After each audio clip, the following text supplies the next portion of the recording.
કેમ છો બધા મજામાં? ચાલો હસો જોઈએ. મોટેથી હસો. જુઓ તમને એક વાત કહું. કાલે રાત્રે હું સૂઈ ગઈ હતી. તો સૂઈ ગઈ ને તો મને એક સપનું આવ્યું. દરવાજાની ઘંટડી વાગી. મેં બારણું ખોલ્યું તો સામે બહુ બધા પક્ષીઓ ઊભા હતા. તમે કહેશો કયા કયા પક્ષીઓ આવ્યા હશે?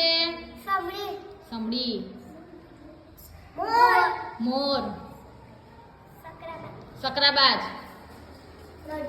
દરજીડો, કોયલ, હોલો. કયા કયા પક્ષીઓ આવ્યા છે? પોપટ,